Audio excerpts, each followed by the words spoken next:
तो मायावती के murder plan के 3 अहम किरदार हैं। पहला किरदार खुद आनंद शांडिल और 2 किरदार वो जिस पर वो आरोप लगा रहा है कि दोनों लोग मायावती के मर्डर का प्लान बना रहे हैं। पहला किरदार है राम गोपाल वर्मा, जो समाजवादी पार्टी के महासचिव हैं और सांसद हैं। इसके अलावा मुलायम सिंह यादव के भाई हैं। और दूसरे किरदार की जो बात कही जा रही है, विजय मिश्रा बताया जाता है कि विधायक हैं। एक बार रुक करते हैं अपने इंदौर संवाददाता आदित्य सिंह का। आदित्य, आपसे जानना चाहेंगे, ये जो तीनों किरदार हैं इस पूरी कहानी के, पहला जो किरदार है आनंद शांडिल की अगर बात करें तो मध्य प्रदेश का रहने वाला आनंद शांडिल, आखिर इसका संपर्क कैसे हुआ यूपी के इन किरदारों से, इन हस्तियों से?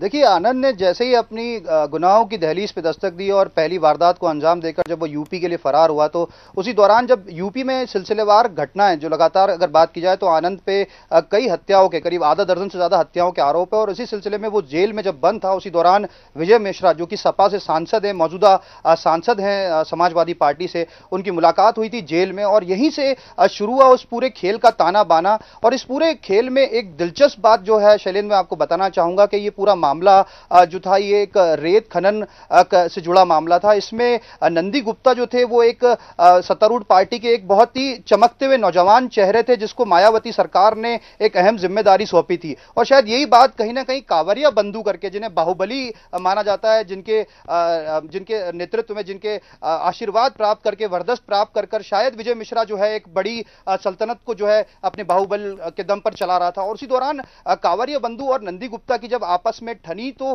कांवरिया बंधु ने इस बात को साफ तौर से मान लिया कि अब उन्हें जो है नंदी गुप्ता को अपने रास्ते से हटाना है। और इसके लिए उनका सीधा तौर पर हथियार बना सपा विधायक विजय मिश्रा।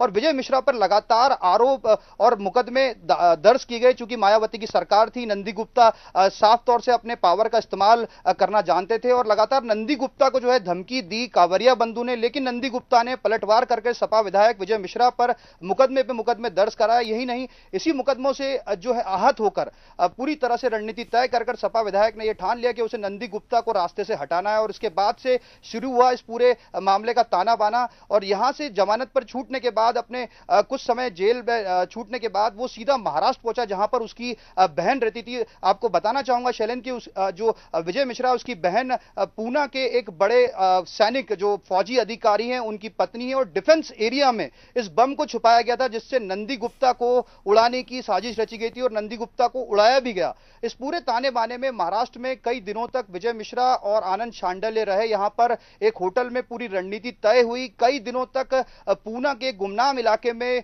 विजय मिश्रा जाया करता था। और कई दिनों के बाद विजय मिश्रा एक बैग लेकर लौटा और उसने आनंद शांडिल को यह बात साफ तौर से बताई कि ये वो बम है, जो रिमोट बम है, जिससे नंदी का काम तमाम होगा। और अगर ये कारगर साबित हुआ तो मायावती की मौत जो है बहुत निश्चित है। और इसी ताने बाने के बाद में उन्हीं दिनों विजय मिश्रा की जो सपा विधायक है, उनकी मुलाकात एक शख्स से हुई थी जो जबलपुर का रहने वाला है। और यहीं से इसने उसका इस्तेमाल किया। आनंद को भेजा गया जबलपुर, जहां से आनंद एक मोपेड लेकर जो है वापस रवाना हुआ यूपी के लिए, उत्तर प्रदेश के लिए। और सीधे तौर पर उनका निशाना था नंदी गुप्ता। इस पूरी रणनीति के अंदर कांवरिया बंधु, जो उत्तर प्रदेश के बाहुबली के नाम से जाने जाते हैं, जिनके तीनों भाई भारतीय जनता पार्टी, कांग्रेस और सपा में शामिल हैं, इन तीनों ने इस पुख्ता ताने बाने और रणनीति को अंजाम देने की कोशिश की। उस दौरान विजय मिश्रा जो था वो एक साधु का भेष अख्तियार कर चुका था। खुद आनंद ने अपने इकबालिया बयान में, जो 25/8/2012 को उसने इलाहाबाद कोर्ट के समक्ष रखा, उसमें साफ तौर से ये बात और ये दलील दी गई है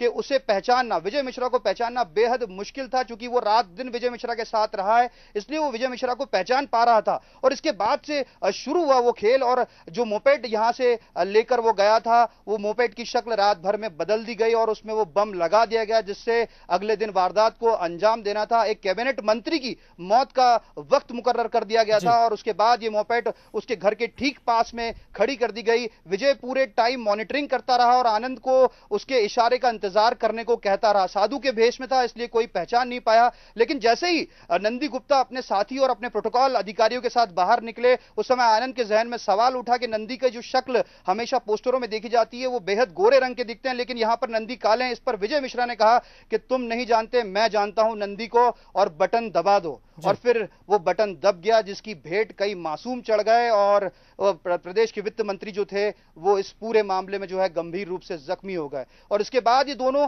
वहां से भागे, जहां से कुछ दूर पर विजय मिश्रा ने अपनी पजेरो कार को खड़ा कर रखा था। इस पूरे मामले के बाद विजय मिश्रा ने 20,000 रुपए आनंद को दिए और इसके बाद दोनों के रास्ते बदल गए। और आपको बताना चाहेंगे यही वो एक मोटी कड़ी थी जिसके बाद से विजय मिश्रा ने आनंद को साफ कह दिया था कि यह बम अगर कारगर रहा और इसने अपना काम दिखाया तो मायावती की मौत जो है निश्चित है। यहां पर शैलेंद्र आप देखिए कि एक सत्तारूढ़ पार्टी के कैबिनेट मंत्री, वित्त मंत्री को कितनी आसानी से इन्होंने चिन्हित किया और उसे उड़ा दिया। और यही वो ताकत थी जो कि सपा विपक्ष में थी, लेकिन आज सपा जो है वो सत्ता में है और उसके विधायक हैं विजय मिश्रा। तो लाजमी तौर से जो आनंद का आरोप है कहीं ना कहीं वो धरातल पर जो उसका इकबालिया बयान उसने कोर्ट में दिया है वो सटीक बैठ रहा है, क्योंकि वो बम तो अब भी मौजूद है जो विजय मिश्रा के हाथ में है। एक बड़ा सवाल के वो बम जहां से निकला उसके बाद डिफेंस के एक बड़े एरिया में गया जहां पर उसे रखा गया और उसके बाद पुख्ता सुरक्षा इंतजामात के बाद वो इलाहाबाद उत्तर प्रदेश तक पहुंचा बम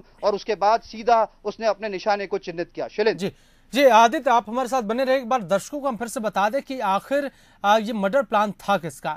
उत्तर प्रदेश के मुख्यमंत्री, पूर्व मुख्यमंत्री मायावती का पूरा मर्डर प्लान बनाया गया था। इसमें 3 अहम किरदार हैं।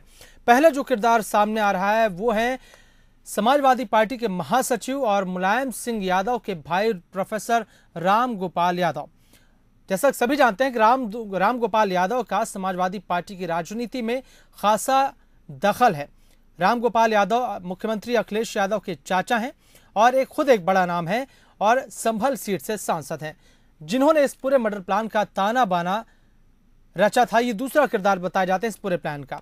और दूसरा जो किरदार है वो है विजय मिश्रा। विजय मिश्रा वैसे अब उन्होंने साधु का रूप अख्तियार कर लिया है विजय मिश्रा ने, लेकिन अपराध की दुनिया का विजय मिश्रा जाना माना नाम है। अपराध की दुनिया का बादशाह कहा जाता है और विजय मिश्रा के खिलाफ कई थानों में दर्जनों मुकदमे दर्ज हैं। विजय मिश्रा मौजूदा विधानसभा में भदोही जिले के ज्ञानपुर से सपा का विधायक है और ये जो पूरी जड़ है वो बताई जा रही कांवरिया बंधु इस पूरे प्लान के पीछे है, पृष्ठभूमि में है और रेत का जो खनन है वो इसकी जमीन बताई जा रही है। जो तीसरा किरदार है वो खुद आनंद शांडिल है, जिसने इस पूरे प्लान का खुलासा किया है कि किस तरह मायावती के मर्डर का प्लान बनाया जा रहा है और उसके लिए बाकायदा पहले रिहर्सल भी की जा चुकी है। हालांकि पुलिस ने अब तक इसकी कोई पुष्टि नहीं की है। ये महज उसके बयान के आधार पर ये पूरी बात है। आनंद शांडिल ने जो बयान दिया है उसके बयान के आधार पर ये हम कह रहे हैं। हालांकि हमारे पास बंसल न्यूज के पास पूरे दस्तावेज मौजूद हैं कि किस तरह इस पूरे प्लान को अंजाम दिया जाना था और इसके पहले किस तरह इस प्लान की, इस योजना की एक रिहर्सल की गई, पूरा अभ्यास किया गया। जो यूपी में मायावती के जो मंत्री थे नंदी गुप्ता, उन पर रिहर्सल की गई। इस पूरे मामले में समाजवादी पार्टी के नेताओं से भी हमने संपर्क साधने की कोशिश की, बात की, लेकिन वो इस पूरे मामले में बात करने से बचते रहे। उन्होंने साफ इनकार कर दिया।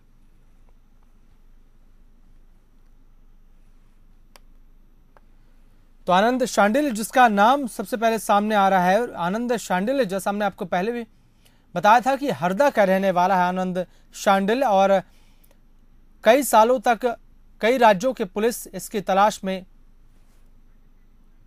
भटकती रही। और आइए आपको एक बार फिर से सुनाते हैं कि आनंद शांडिल ने खुलासा किस बात का किया था। समाजवादी पार्टी के विधायक विजय मिश्रा ने मायावती को मारने के लिए रिमोट बम बनाया हुआ है।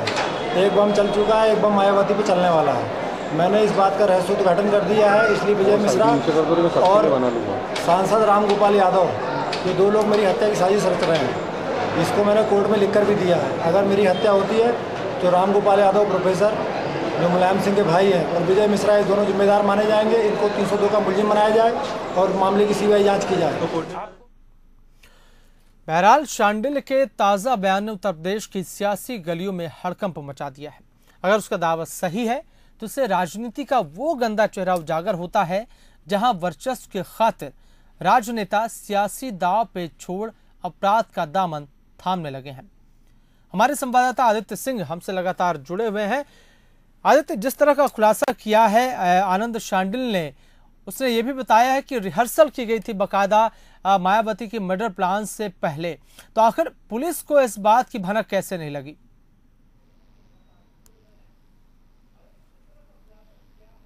और देखिए शैलेंद्र, इस पूरे घटनाक्रम का जो तीसरा और सबसे अहम किरदार है जिसकी बात की जाए, राम गोपाल यादव जो सुप्रीमो है समाजवादी पार्टी के और भाई हैं मुलायम सिंह के, इस बारे में भी आनंद के इकबालिया बयान में साफ तौर से दर्शाया गया है कि वो विजय मिश्रा के साथ उनके दिल्ली स्थित संसद आवास पर भी गया था, जहां पर राम गोपाल यादव और विजय मिश्रा ने मायावती को मारने की पुरजोर साजिश जो है उस पर चर्चा की थी। हालांकि मुलायम सिंह की अगर बात की जाए तो आनंद ने अपने इकबालिया बयान में ये जरूर कहा है कि मुलायम सिंह परोक्ष रूप से जरूर इस पूरे मामले में शामिल थे, लेकिन परोक्ष रूप से जिस तरह से राम गोपाल यादव सामने आए उस तरह से मुलायम सिंह एकदम सीधे तौर पर सामने नहीं आए। और इसी कड़ी के अंदर अगर जो पूरी बात की जाए पुलिस की और अगर बात की जाए, चलिए बहुत बहुत शुक्रिया आदित्य, इस तमाम जानकारी के लिए जो अहम खुलासा आपने किया उसके लिए बहुत बहुत शुक्रिया आपका। और आइए चलते चलते आपको बताते हैं कि आखिर यूपी का सियासी दांवपेच क्या है। 2007 में जब मायावती मुलायम सरकार को पटखनी देकर सत्ता में आई तो कुर्सी संभालते ही सपा नेताओं के कच्चे चिट्ठे खुलने लगे। एक के बाद एक जब सपा नेता जेल की हवा खाने लगे तो मायावती मुलायम की आंखों की किरकिरी बन गई।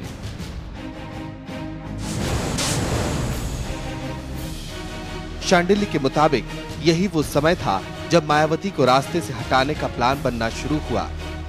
शांडिल्य की माने तो इसको लेकर मुलायम के भाई रामगोपाल की विजय मिश्रा से लगातार इतने दौर तक बातचीत हुई कि दोनों प्लान को लेकर इशारों इशारों में एक दूसरे की बात समझ लेते थे। मेरी जानकारी में मुलायम सिंह यादव के खानदान में रामगोपाल ही विजय के कट्टर प्रेमी हैं। शिवपाल सिंह यादव से भी इसका हल्का फुल्का संपर्क है। मायावती को एलिमिनेट करने में किसकी कितनी शह थी मैं नहीं जानता, न विजय ने कभी जिक्र ही किया। बंसल न्यूज के हाथ लगे दस्तावेजों में शांडिल्य ने इस बात का भी जिक्र किया है कि दिल्ली में मुलायम सिंह का बंगला भी इस प्लान का केंद्र बना। उसने ये भी बताया कि पहले हम नंदी का काम करेंगे, यदि कामयाब रहे तो बड़ा बम भी तैयार है जिससे मायावती को उड़ा दिया जाएगा। बदले में मुलायम मुझे अगली सरकार में गृह मंत्री बनाएंगे और मेरी पत्नी को लोकसभा के रास्ते केंद्र में भेजकर वहां मंत्री बनाएंगे। नंदी ने तो 300 करोड़ ही कमाया है, मैं इसका 10 गुना खींचूंगा। नंदी अभी लड़का है। शांडिल्य के मुताबिक विजय मिश्रा यदि मायावती की हत्या करता तो उसे इनाम में बहुत कुछ मिलने वाला था। इसका जिक्र मिश्रा ने खुद उससे किया था। शांडिल्य के बयान से साफ हो रहा था कि नंदी के बाद मायावती का ही नंबर था, लेकिन नंदी की हत्या की कोशिश का मामला ही काफी तूल पकड़ चुका था, जिसमें विजय मिश्रा की भी भागीदारी साफ नजर आने लगी। यही वजह है कि मिश्रा ने ही पुलिस को जानकारी देकर उसे गिरफ्तार करवाया था। शांडिल्य के मुताबिक मिश्रा उसे पकड़वाकर एनकाउंटर करवाना चाहता था, लेकिन उसकी ये योजना नाकाम हो गई। मुंबई में जो मेरा बयान लिखाया गया और पुलिस रिमांड पर 10 दिनों में जो बयान दर्ज किए गए हैं, मैंने उन्हें पढ़ा तक नहीं है। मेरा बयान केवल यही है कि जो मैं यहाँ आपके सामने दे रहा हूँ। मेरा बयान केवल यही है जो मैं यहाँ आपके सामने दे रहा हूँ। मुझे पूरा विश्वास है कि इससे सत्य प्रकट होगा और न्याय हित में बेगुनाहों के छूटने और असली गुनहगारों के पकड़े जाने का रास्ता साफ होगा। बहरहाल शांडिल्य के ताजा बयान ने उत्तर प्रदेश की सियासी गलियारों में हड़कंप मचा दिया है। अगर उसका दावा सही है तो इससे राजनीति का वो गंदा चेहरा उजागर होता है जहां वर्चस्व की खातिर राजनेता सियासी दांवपेच छोड़ अपराध का दामन थामने लगे हैं। आदित्य सिंह, बंसल न्यूज, इंदौर।